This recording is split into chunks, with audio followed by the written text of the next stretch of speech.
Welcome to Bet the Edge. I'm Jay Croucher here with Drew Dinsick. As always, we're recording Thursday afternoon, 3.5 hours before the NFL season kicks off.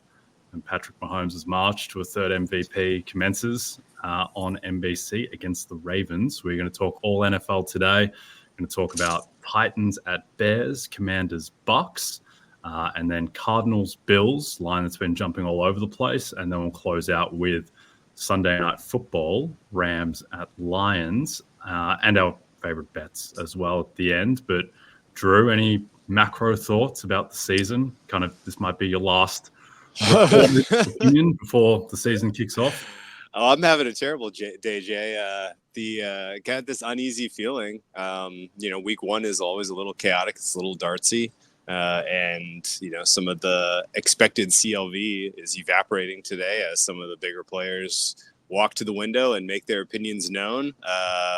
Everything seems to be moving against me except for maybe one or two plays. So I'm starting to really feel the nerves of week one and just hope to keep my head above water so we can survive and advance to week two. But no, I think ultimately this has been a long time coming. We've talked about these teams forever. I've done my absolute best to divorce my week one matchup and just handicap from season-long expectations for these teams, and just got to hope to catch some lucky bounces, I think, at this point. Indeed. It looks like you're having a rough, terrible day with the blue sky, California, lighting up your backdrop, and the green trees, and the wide, expansive surrounds. All right, let's talk about Titans-Bears. Looks like it might be a sunny day in Chicago on Sunday. 24 degrees Celsius, which is 75 degrees Fahrenheit, which will perhaps resonate with more of our listeners. The Bears are 4-point favorites, first game of the Caleb Williams era against my man Brian Callahan, who I can tell that I'm just going to like a lot over the course of the season and beyond. His Titans, the total is 45, which at a glance seems a little bit high to me, but what do you think? Do you have any plays on this game? Yeah, so interesting market move here as you're starting to see the fours evaporate into 3.5s. I think ultimately the Titans probably should be at a 3 here, and it may get there by the time we get to Sunday. Basically, every market that I've seen the Bears in for any game-by-game week or any season-long futures is pretty aggressively inflated right now. I haven't seen any public ratings or rankings that really says that there is this big of a margin between the Titans and the Bears. And in general, the fours are disappearing at some of the sharper straps here. So if you can get a 4 in pocket, I would do it. Even a 3.5, I think, is still value by my numbers. And I think the key differentiating factors here are really just expecting that the completely cohesive and full-strength Titans D-line could be enough to give Caleb Williams and the Bears O-line, which hasn't had a lot of snaps and reps together this preseason, could give them some trouble. And if you can put Caleb Williams under duress to where he's flushed out of the pocket and he is trying to make Hail Mary plays, well, you have good enough coverage, presumably, with the investments you've made, bringing in both a CB1 from Cincinnati to be your CB2 and a CB1 across the NFL, and L'Jarius Sneed is your CB1. Like, this is a good coverage unit all of a sudden. And I think that could be enough for the Titans defense to frustrate the Bears to where the Titans have a chance to not just cover this big number, but potentially steal this game. So my fare would be closer to plus 130 for the Titans. You can get plus 155 currently. And in general, I would steer clear of the Bears in any type of season-long competition. So, ultimately, maybe they do have a beautiful breakout here, but to me, this looks like Titans are pass. Yep, it's been interesting just consuming all the content in the off-season about how I think for the most part, most people in the NFL space are very high relative to market on the Titans, and they're a kind of frisky pick, not to like win the division necessarily or do anything of that stature, but to be, a 7-8 win team that's really fun and has, a lot of talent on the roster, even if it is a bit weirdly cobbled together.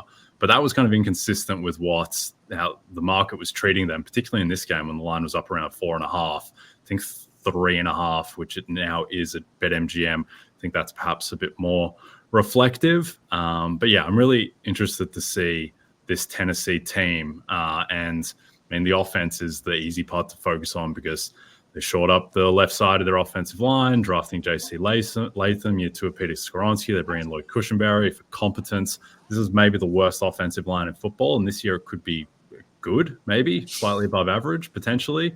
I am a little bit worried that people are a bit too hyped on Will Levis, who wasn't great last year, even though he showed flashes and the highlights were really good. And I think he just has a very endearing style of play because he's so tough and brazen with his body, which resonates with everyone. But I was talking about this with a friend yesterday. Like, I think if you ask like most casual NFL fans who's a better quarterback, Will Levis or Bryce Young, I think the majority would probably say Will Levis right now. And I just think Bryce Young, just the average outcome is that Bryce Young is just going to be better than Will Levis because Bryce Young was the number 1 pick of the draft a year ago, and you still have to regress to that a little bit. So there's a lot happening in this game. Do you think that 45 is too high for a total?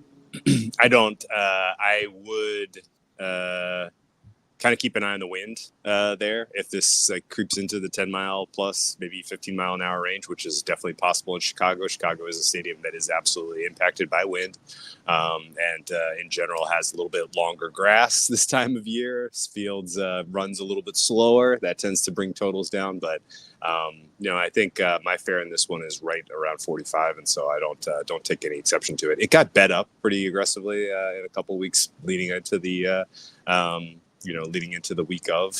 So I think the correction was pretty clearly from 43.5 to 45, and I think it probably closes here. Okay, fair enough. Let's go to Commanders Bucs, which if this was week 1 last year, would have been one of the more hellacious games on the slate. This year it might actually be fun with the debut of Jaden Daniels. 2 teams that I think are really going to struggle in pass defense, which could lend itself to an aesthetically pleasing spectacle. Bucs 3.5-point favorites, total 42.5. This is in the late Sunday afternoon window. What are you expecting here? Yeah, so 2 interesting market moves here today. We finally saw the Bucs come off of 3, which matters, and we saw a flood of money push this total off of 43.5 to 42.5. I agree with the first of those moves. I do not agree with the second. There is also weather kind of potentially impacting this game, as scattered thunderstorms are going to be present and probably will be rainy for most of this one in Tampa. But that said, these are 2 defenses that I could not support a total being under 44. The Buccaneers secondary is highly suspect, has been relatively quietly covered this year as far as how they're going to be able to hold up in a aggressive, Todd Bowles style of defense. And the Commanders are just extremely talent poor across both the pass rush and the defense and the secondary, to the tune of Buccaneers wide receivers can have an absolute field day in this contest. So I see decent pass protection for the Buccaneers with the investments they've made in that offensive line. And I think the Buccaneers ought to be favored by more than 3.5 points. It's come off of 3 to 3.5. I didn't bet it largely because I just have more questions that need to be answered about what exactly the Commanders are going to be on offense, and really how bad exactly is this Buccaneers team on defense. But I'm a little cautiously optimistic that the Commanders and the Buccaneers are going to be able to find some explosive plays in this one, which really just means that I'm squarely into an over here. And if you liked it at 43.5, you're going to love it at 42.5. So to me, I just am hopeful that it's not such a sloppy game that this is a punt and just mess in terms of drive cohesion, and explosive plays are on the menu considering these secondaries. Yeah, 2 random spots on teams that, ostensibly are playoff contenders and have division odds shorter than 5-1. 2 spots that I just don't understand why they weren't addressed at all. One is the Colts and their cornerback situation and just being cool with Juju Brents being the guy. And then secondly is the Bucs and their pass rush. Like, they're just going to go into the season with like Yaya Diaby as their number 1 edge rusher. Like, that doesn't feel sustainable, particularly when, to your point, they didn't really make upgrades at corner either. It's Jamel Dean, who's fine, but then Zion McCollum, CB2, like, it just doesn't. This was a team that repeatedly got destroyed and gave up explosive plays last season, despite having, Antoine Winfield, who was arguably the best safety in the league, along with Kyle Hamilton.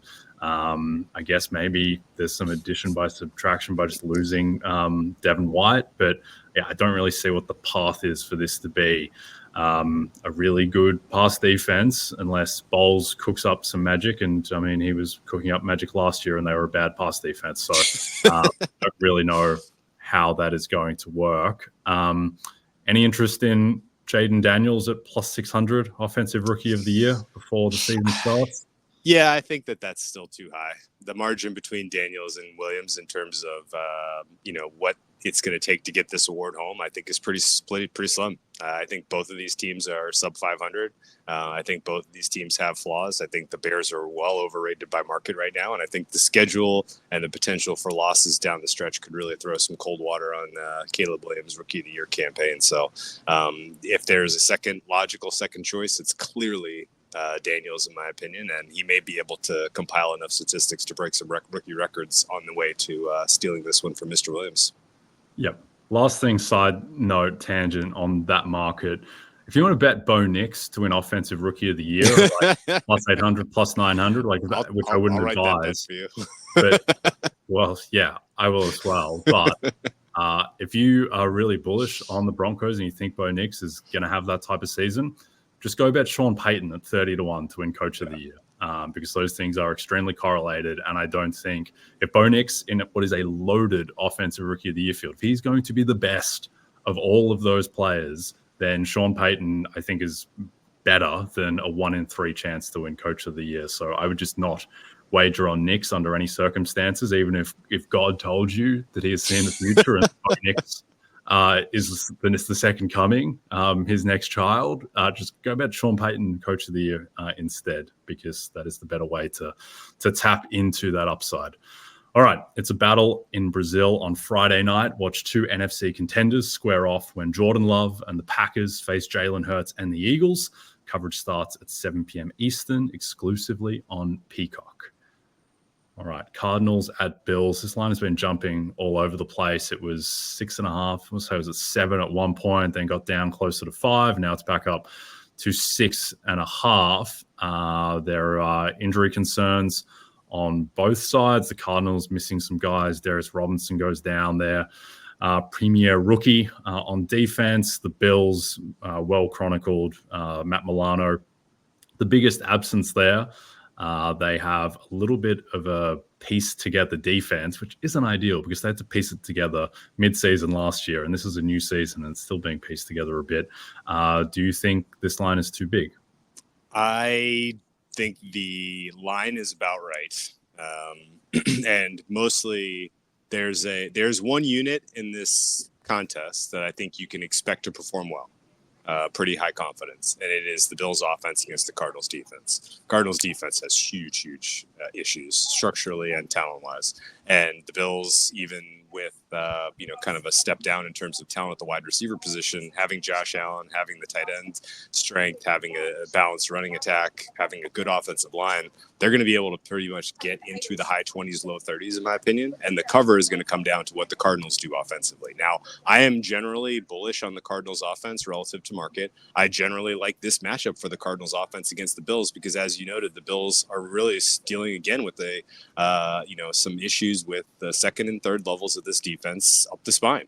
Matt Milano is hugely important, not just from a covering the middle of the field standpoint, but just in general communication, roles, responsibilities. And we saw the impact that not having him had through the Bills middle of the season while they, did their very best to backfill. They lost some of those players. And now, the safety group anchored by Rapp and Hamlin is one of the weaker in the NFL. And so the Cardinals come into this contest with strength, size, at the tight end and wide receiver position. I think they're going to be able to do a lot of damage to the second level of this Buffalo Bills defense as long as they can generate consistent pass protection for Kyler Murray. So in a situation where the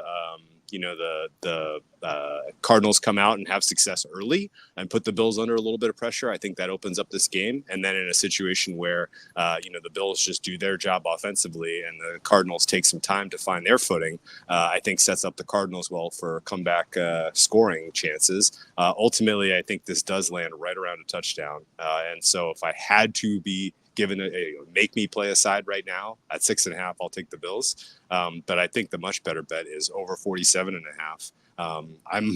Again, like this was like one of the ones the market moved against me. I played some over 48. I think this total should start with a 5. And I think the Bills, realistically, I project them to score the most points of any team this weekend. I think people are getting a little too cute betting this under as they look at a Cardinals team that has the ability to run and shorten the game. They look at a Bills team that is probably going to tack into, a pretty high run-pass ratio, and they're just assuming that means the game will be shorter. There will be slower pace. There will be fewer opportunities to score.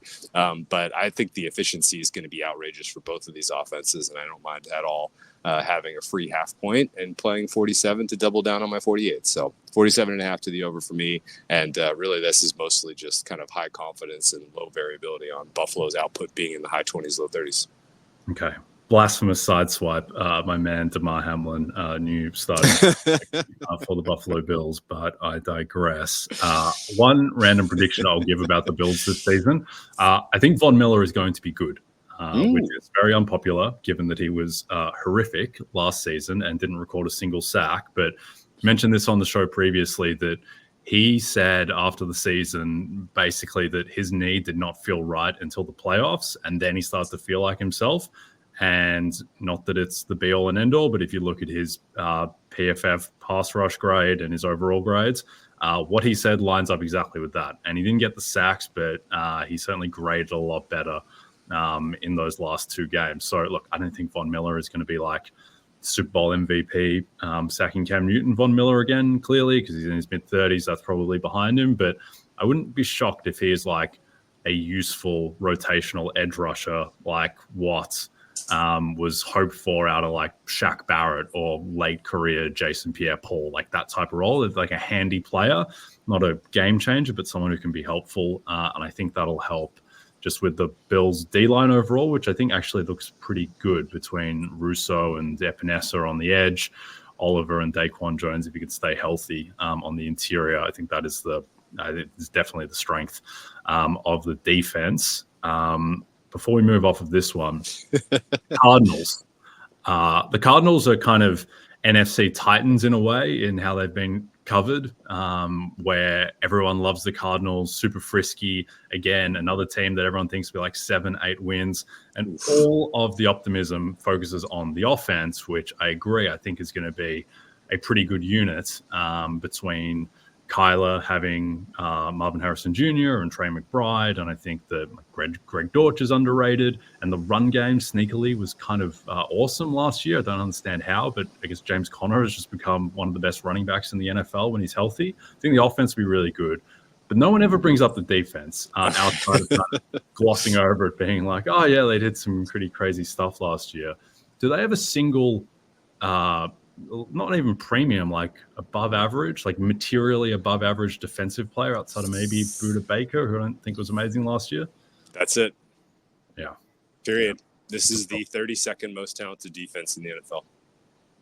Yep. They were 31st in EPA per play on defense last season. So, I mean, there's some youth, but I mean, the starting corner trio of Starling Thomas V and Sean Murphy Bunting, starting duo. Sorry, doesn't inspire a lot of confidence. I mean, Darius Robinson was going to be a lot of their upside.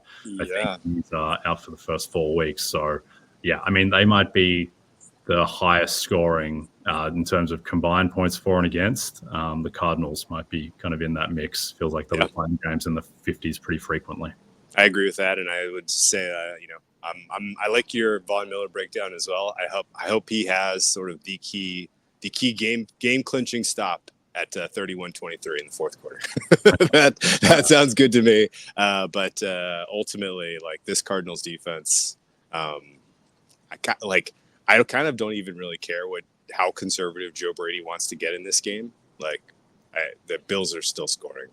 This is not going to be the type of game where you're sweating an over because the Bills are stuck on 21 points or something like that. I just don't know how the Cardinals defense is getting off the field. Yep, I think that's fair. Other last thing on this one, talked myself more and more into Kyler Murray, comeback player of the year, at least at price at 25-1. I just don't think that reconciles with the Cards being plus 300 to make the playoffs. I get that he came back last year, but this award becomes about the spirit of it, and he satisfies the technical criterion that he did miss time last year due to an injury. And if he leads the Cardinals to the playoffs, it's going to feel like the Kyler Murray comeback season. And I think that's going to be sufficient for voters to be like, well, he technically came back last year and played 8 mop-up games, team that was 1-7 or whatever when he came back. I don't think that's going to matter. I think he will be viewed as a candidate. And the main thing for me is that, like, as with a lot of these awards, kind of just vibes can gloss over technicalities, where Naz Reid doesn't win Sixth Man of the Year unless he becomes like a social media phenomenon and a meme. Joe Flacco doesn't win Comeback Player of the Year unless he goes viral with these deep bombs that he's throwing. Like Joe Flacco wasn't coming back from anything, but like Geno Smith wasn't coming back from anything the year before that. Like he was coming back from just the wilderness. Like he never had an established level of play.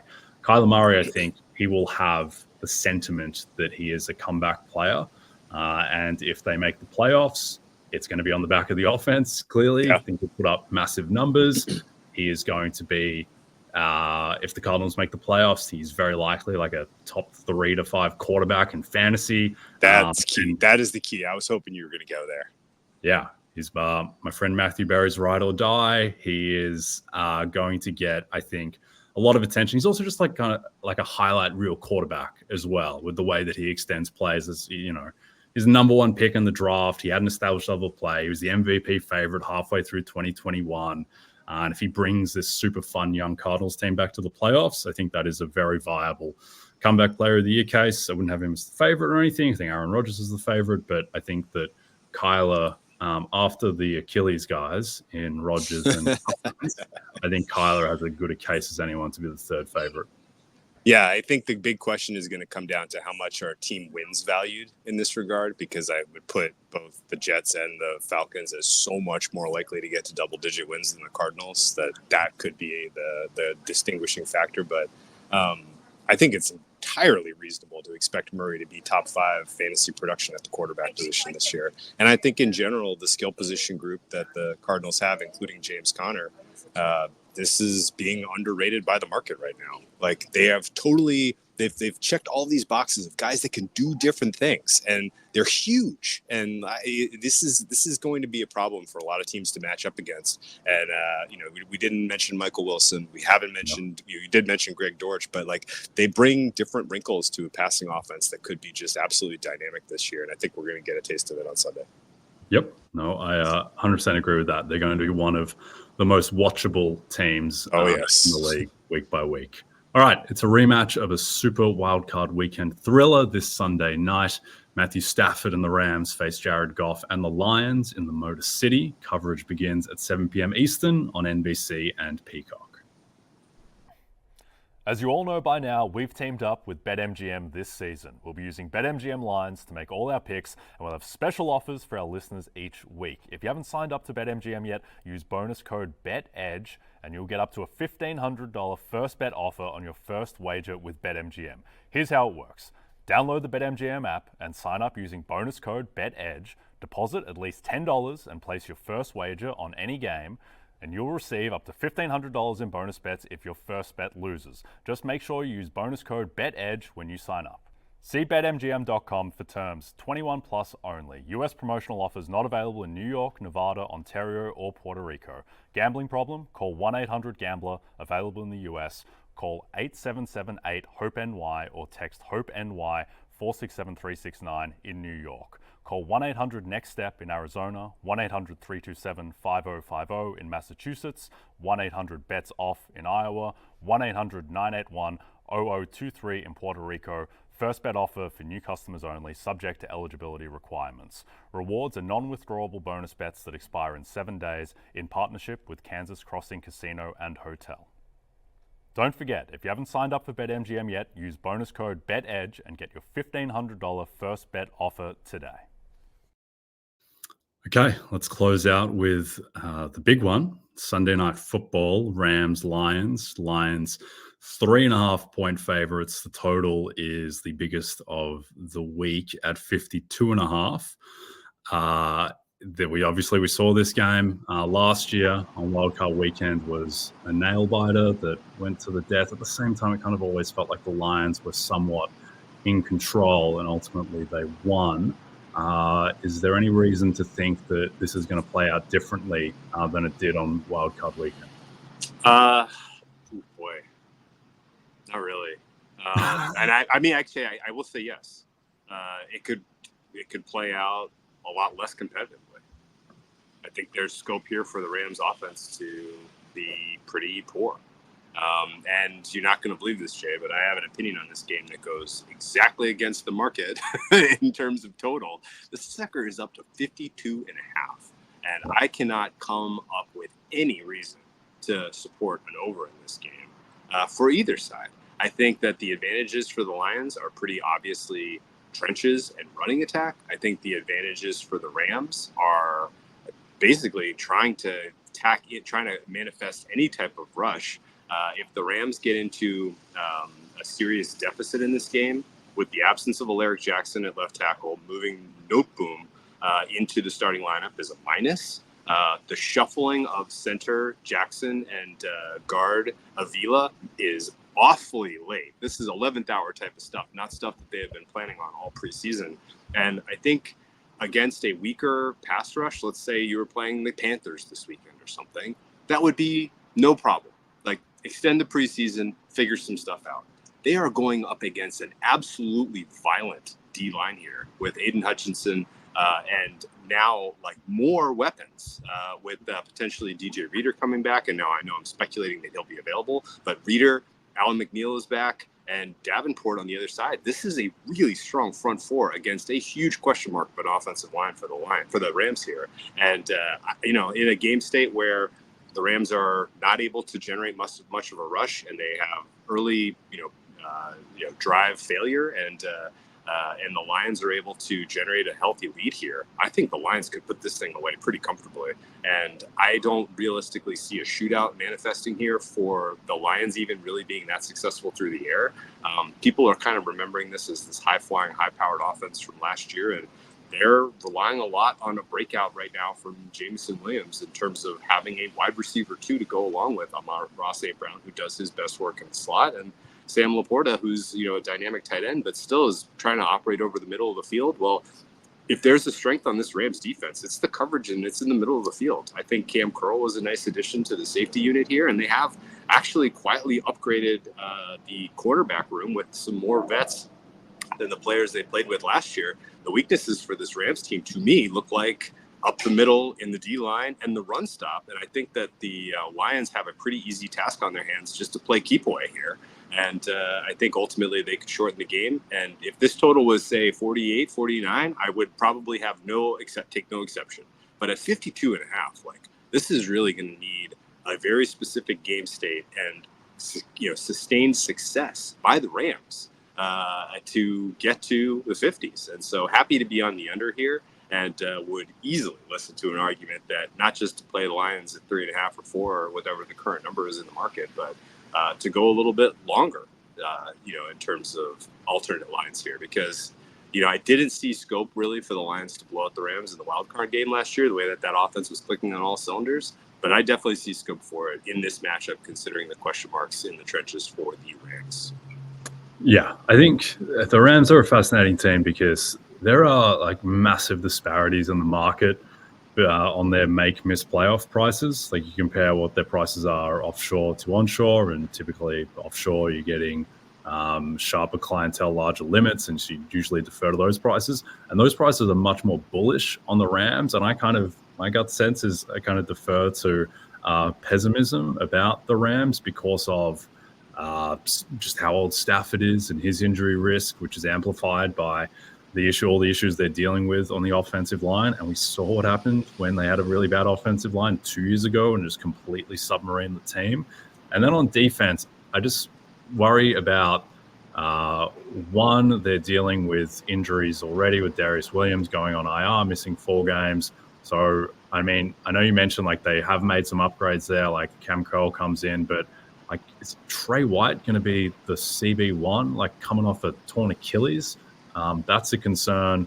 I think that also, to me, the main thing about the Rams, outside of the offensive line concerns, because I think the offense is probably, like, it still has somewhat of a high floor in just terms like it's Stafford, it's Puka, it's Cooper Kupp, it's Kyron Williams. Like, I don't think they're going to be like a mess with those guys. But the defense, I just wonder, like, how massive is the ripple effect of losing Aaron Donald, where he is obviously a generational player. And he's a generation. I mean, I guess all generational players do this, but his gravity in terms of just taking two guys and making guys like Kobe Turner and Byron Young look so much better. Like, how good are those guys going to look this year without Aaron Donald?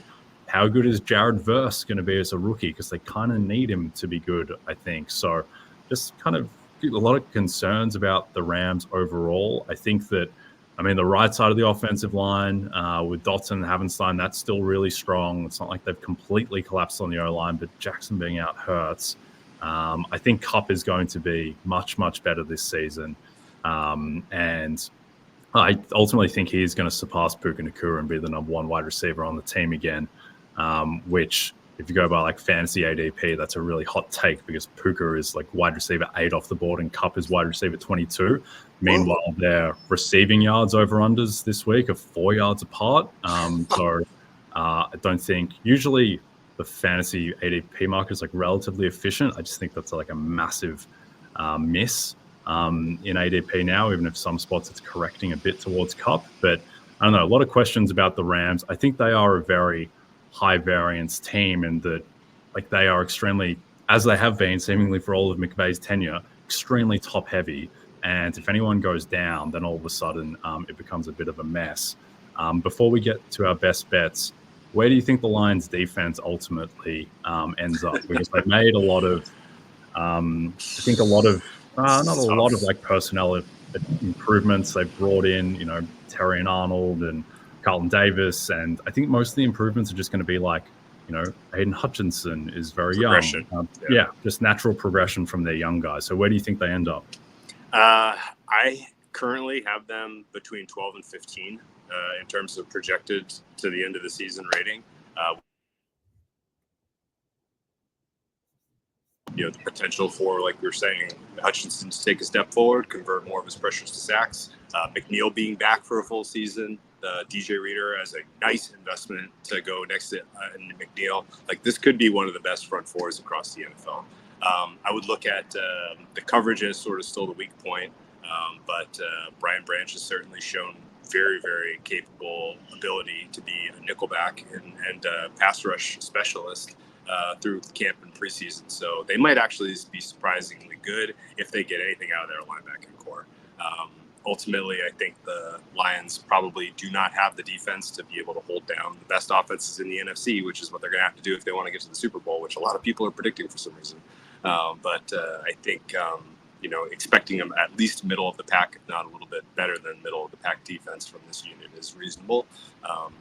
And, you know, to kind of put an exclamation point on your Rams point of view, if only there was a recent example of an NFC West team losing a Hall of Famer and then becoming a bottom 2 defense. Oh, wait, the Arizona Cardinals lose J.J. Watt, and they were a bottom 2 defense last year. So there is certainly scope for the Rams to finish in the bottom 5. Yep, concerned about the Rams. All right, let's get to our best bets. I'll start off because I'm staying in this game. My best bet this weekend would be the Lions minus 3.5 for all the reasons that we laid out. I think that this offense, which was 8th last season in EPA per play, I don't see any reason why they should really get worse. And meanwhile, the defense last year was 21st. And I think there is scope for this to be a slightly above average unit. I think they've shored up. I mean, the corner position last year was a complete mess. I think that has been shored up, or at least they have more options there with Terry and Arnold, with Carlton Davis. And I think that the Rams offensive line is going to get exploited by a very solid Detroit pass rush. And to me, what it really comes down to, or a big factor, is that I thought that in that playoff game, and the returning characters are mostly the same from that, outside Aaron Donald, I really thought that the Lions could move the ball at will in that game, and they just got a little bit conservative in the moment, and they ran the ball 25 times for 79 yards on the ground. when Jared Goff was doing whatever he wanted through the air. He was 22 of 27, 277 yards, over 10.3 yards per attempt, 76 QBR. I thought that he was able to just do whatever he wanted, and the Lions just got a little overly conservative. So I think that they can certainly move the ball against the Rams, and on the other side, I'm concerned about the Rams holding up in pass protection. What is your best bet? I'm going to go with stick to my guns here on the buy. The buy sign is still bright green for me on the Houston Texans. I am selling the Colts at least early part of the season until we see true blue in-game development for Anthony Richardson, and I'll lay the 3 with the Houston Texans. I make this game 3.5. You can still find some 2.5s around. I obviously wouldn't. I would actually rather lay the 3 if you can get that at plus money or low vig rather than laying a huge price on 2.5, because again, like, this game sets up, I think, well for the Texans to basically pick their number with the strength that they have across the wide receiver group and the their propensity to run 11 personnel against the Colts secondary that doesn't even really have answers for 1 wide receiver, let alone 3. And so this to me could get a little bit out of control, where the Texans are picking their number and the Colts are struggling a bit. The Colts, as I look at their skill position group, Jonathan Taylor is obviously a monster. They are going to need him to be everything in this game, because Michael Pittman Jr., I think, will get blanketed by Derek Stingley, and their wide receiver 2 is not playing because he's hurt. And they don't really have another wide receiver 2 to step up into that role. So no tight end strength. This is a game that is very fragile for the Colts in every way, where they're going to have to lean very heavily into the rushing attack. If they do get down in this game and this turns into a must throw, and they only have Pittman to go to, who's going to be covered by Stingley, and they have a pass rush that is now as violent as any in the NFL, I think the Texans can put this one away pretty. Yeah, I agree. Start their season. I agree. I think that my prediction for this game is that I think it's going to look a lot different than the Week 18 matchup did, that the side ended up deciding the AFC South after the Jags choked away their game against the Titans, where I think that game, at least on the Colts side of the ball, was defined by, I think Jonathan Taylor went for like 180 rushing yards or something insane, just did whatever he wanted. Texans had no players left on the defensive line, and that included the players who were out there on the field, because as someone who had a big position on Will Anderson to win Defensive Rookie of the Year, I was watching him every single snap, and he could not move. And he's literally dragging his leg, hopping to the sideline between plays. That was just just kind of leave everything out there because it's the playoffs on the line. But they had just no personnel left to contain the Colts' run game. Think that just by being healthier and by having their players back, they will be able to put up a little bit more of a fight against Jonathan Taylor. And then the other thing too is that, like, with Anthony Richardson, I think that the fact that we've had so many MVPs come from like north of 50-1 odds in the past decade, and I could be slower. Maybe some of these guys are like 35-1, but they're all long shots. Like Cam Newton, the year the Panthers went 15-1. Matt Ryan, Mahomes in his technically second year, but basically his rookie year. Lamar Jackson, his second year. All these guys are massive long shots. So it has normalized the idea that, Anthony Richardson could be an MVP candidate. I don't even necessarily disagree with that. Like, as a long shot candidate, yeah, he does have the upside, but I think the most likely thing to happen this year is that Anthony Richardson just isn't that good, because this is effectively his rookie season. So yeah, I think there are worlds with his talent that, he could be an all-world quarterback as soon as this year, but I think it's more likely that he's just probably not that good, and he goes through a lot of growing pains. And meanwhile, he's up against CJ Stroud, who went through periods of looking like a god last season. So I'm with you on the Texans. Let's see it from Anthony Richardson before we treat him as realized potential, because right now he's mostly just an idea. Yeah, and I think he could ultimately win the fictitious award of most improved over the second half of the season, because I think it's going to start rocky. He just doesn't have very many reps. Break it down however you want. He just hasn't been an NFL quarterback for long enough to expect him to hit the ground running against a defense that is this talented. Yep, no, I agree. Okay, if you want to check out our breakdowns of other games, you can go back through podcast or YouTube feed, but we are done for now. So don't forget to check out NBC Sports for more information to help you with your wagers. Thanks to those watching on the NBC Sports YouTube channel. If you're listening to us in podcast form, don't forget to rate and subscribe. And also a reminder to check out all your favorite NBC sports shows on Amazon Music. Just head to amazon.com/NBC Sports. From Jay Croucher and Drew Dinsick, good luck this weekend, and we'll see you soon.